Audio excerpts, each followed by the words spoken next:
So, harga emas sepertinya agak sulit mengalami penurunan, padahal kemarin kita tunggu-tunggu untuk mengalami penurunan at least sampai 2870-an atau mungkin 2860 paling jauh. Ternyata sulit ya. Kemarin dengan kondisi market yang relatif terbatas, penurunan pun tidak terjadi lagi di bawah 2880. Malah dia kecenderungan tertahan 2895, kemudian bangkit lagi 2900, lalu kemudian tertahan di zona tengah. Nah, sangat wajar mengingat market Amerika libur, jadi tidak ada pergerakan yang sangat signifikan, sehingga mungkin saja hari ini yang kita lihat adalah kenaikan itu. Nah, apakah ini akan terjadi kenaikan berturut-turut atau justru akan terjadi koreksi? Ini yang perlu kita lihat dari technical berikut ini. So, ini adalah grafik dari US Treasury Yield. Kalau kemarin ya saya mengingatkan bahwa kemarin itu adalah posisi candlenya masih tetap sama di sini, dan ternyata memang market libur ya.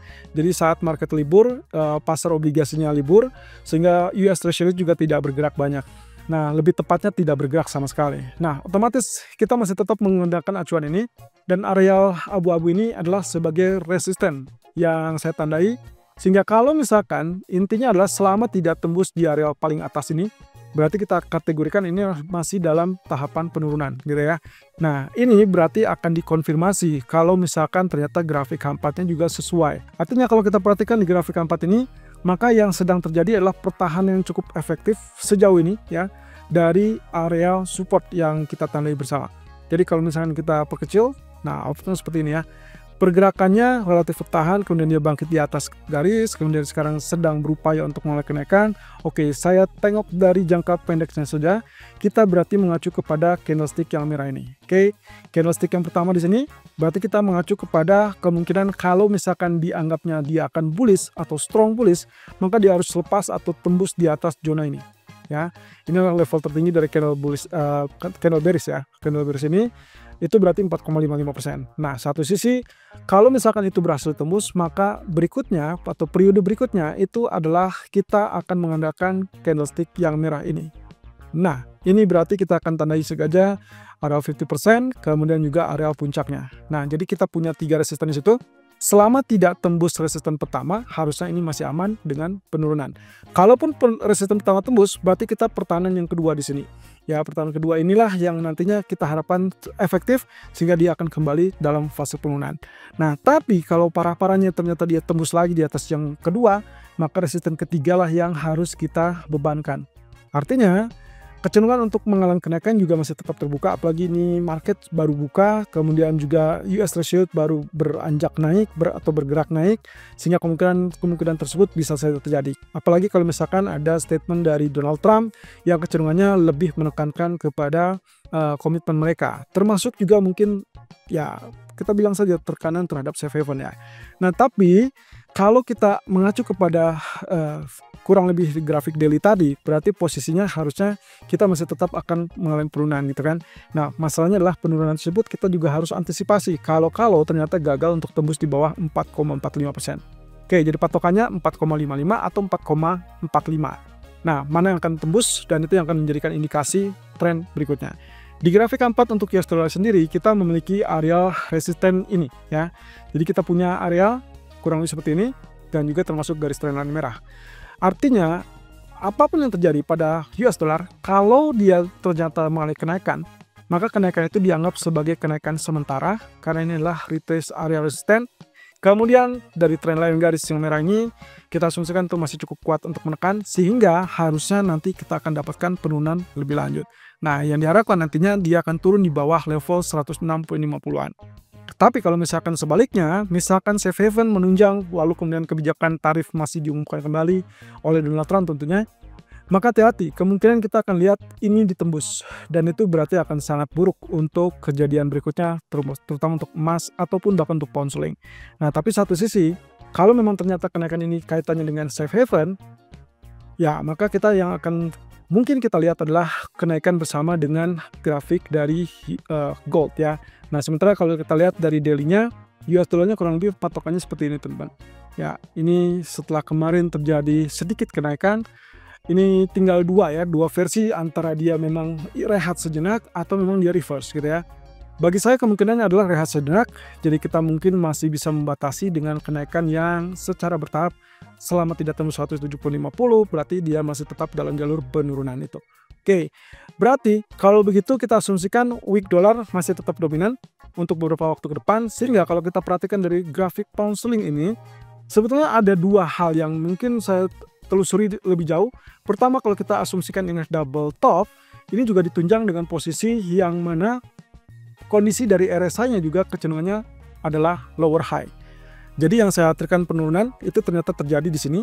Sampai detik ini dia tertahan di zona tersebut. Padahal tadinya kalau memang kita berharap itu adalah double top, maka neckline inilah yang harus ditembus. Sayangnya dia tidak terlihat langsung tembus ya, malah dia tertahan di situ. Sehingga saya asumsikan kalau begitu kita bukan melihat sebagai double top, melainkan yang akan kita lihat adalah sebagai potensial ascending triangle. Kalau ini yang terjadi dan ini yang terbentuk, maka konfirmasi lepas atau tembus resisten itu diperlukan, sehingga penembusan di atas 1.2630 hati-hati. Itu akan lanjutkan kenaikan. Ini berarti skenario buy akan jauh lebih dominan daripada skenario sell-nya. Terlihat dari grafik daily juga, dan juga kebiasaan market ataupun pound sterling saat list data tenaga kerjaan untuk Inggris terutama, dia akan mulai kenaikan, apalagi memang tadi kita sudah lihat datanya juga cukup bagus.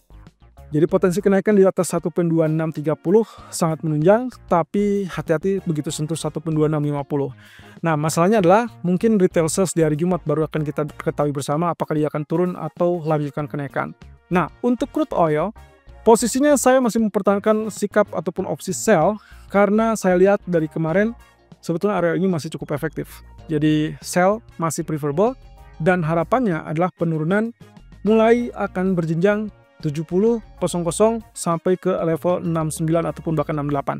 Jadi bagi saya trendline ini sangat jelas, dan kemudian area orange juga cukup efektif. Selama tidak terjadi kenaikan di atas 72.50-an, saya rasa tetap sell saja.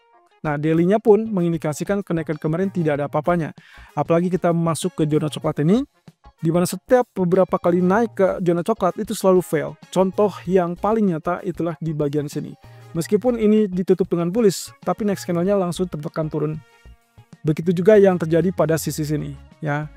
Lalu dia langsung turun, ini juga sama, posisinya langsung turun. Sehingga kalaupun ini bullish, kita berharap di sini juga akan ada tekanan turun. Ya, itu yang kemungkinan menjadi dasar alasan kenapa kita masih tetap mengincar zona sell. Terlebih lagi dengan kemungkinan potensi dari perdamaian Rusia-Ukraina. Oke, untuk call sendiri, kalau kita perhatikan dari grafik daily, ada yang cukup menarik ini. Ya, untuk Anda yang selalu menyimak dengan apa yang selalu kita tampilkan, termasuk juga untuk voice note, Anda perhatikan ini teman-teman. Posisinya adalah yang saya gambarkan tadi pagi, kurang lebih ini, dengan posisi ini. Ya, ini akan ada kemiripan dengan yang terjadi beberapa waktu terakhir. Jadi kalau Anda perhatikan, pola candle-nya sebetulnya ada kemiripan. Ya, pola candle yang ada di sini, ini adalah bearish engulfing, ini juga bearish engulfing. Demikian pula yang terjadi waktu 13 dan 14. Ini adalah bearish engulfing. Artinya, mau tidak mau harusnya dia mengalami penurunan, tapi coba tengok candle ketiga. Ya, candle ketiga justru bullish, dan ini pula yang terjadi kemarin, candle ketiga juga bullish. Apa yang terjadi? Yang terjadi selanjutnya adalah kenaikan. Anda bisa perhatikan di sini, ini naik, yang ini pun naik, ya, lanjutkan kenaikan dan tembus. Nah, kurang lebih gambaran ringkasnya seperti yang terjadi di sini. Nah, Anda bisa perhatikan di sini, posisinya adalah apa yang terjadi pada grafik periode 10-13 Januari, 24-27 Januari, di-compare dengan waktu 2024. Ini adalah kondisi di mana bearish engulfing itu betul-betul confirm ataupun sukses. Ya, Anda bisa perhatikan setiap kenaikan tertahan 50%, lalu kemudian next candle pun masih tetap bertahan di bawahnya, dan akhirnya jebol pertahanan dari engulfingnya. Ini juga sama, kenaikannya cuma tipis, lalu kemudian jebol langsung di bawah level engulfing. Berbeda cerita dengan kasus yang terjadi di sini. Posisinya candle ketiga justru tembus bagian atas dari engulfing, sehingga akhirnya dia melanjutkan kenaikan. Demikian pula yang di tanggal 24 dan 27 Januari. Oleh karenanya, kalau kita perhatikan dari kondisi yang ada di 13 dan 14, termasuk juga posisi candle 17 Februari kemarin, maka yang kita perhatikan adalah bullish candle ini mirip dengan apa yang terjadi pada tanggal 10 dan 13 Januari. Sehingga pada dasarnya, kalau misalkan kita asumsikan ada potensi gagalnya bearish engulfing, maka yang paling mirip adalah periode 10 dan 13 Januari. Kalau begitu, posisinya ini akan terjadi kenaikan. Walaupun belum tentu dalam satu hari, bisa saja dalam 2 hari ya. Karena kalau misalnya kita perhatikan data ekonomi nanti malam relatif sepi, maka otomatis kemungkinan untuk kenaikan tersebut akan berjenjang. Tapi minimal kita harus memiliki komitmen ataupun ya kita anggap saja yang akan memvalidasi hal tersebut. Saya berharap minimal kita akan dapatkan penutupan hari ini di atas 2920 atau mendekati 2930-an. Kenapa? Ini penting untuk terjadinya pengulangan yang terjadi pada kasus di periode 10 dan 13 Januari yang lalu. Jadi kira-kira apakah dia akan mulai kenaikan atau penurunan? Semuanya kaitannya dengan posisi teknikal. Tapi kalau kita kaitkan dengan perdamaian, posisinya perdamaian atau geopolitik yang reda harusnya menekan emas. Tapi masalahnya adalah kalau kita anggap itu terjadi, harusnya sudah terjadi sejak kemarin. Sehingga saya asumsikan bahwa market sebetulnya sudah mengantisipasi. Sehingga yang terjadi saat ini adalah market sudah tidak terlalu tertekan lagi atau terdepresi lagi. Karena komitmen dari Trump sendiri, kalau misalkan perdamaian itu terjadi, berarti menekan harga minyak dan ujung-ujungnya adalah pelemahan atau penurunan inflasi. Dan inflasi yang turun akan mengakibatkan suku bunga akan relatif turun, sehingga kemungkinan yang akan kita lihat adalah kenaikan itu. Nah, tapi hati-hati, 2930, 2940 itulah dua resisten penting yang tidak boleh bisa dibilang tidak boleh terlalu diwaspadai. Atau ya mungkin kita bilang aja ini adalah area terkuat.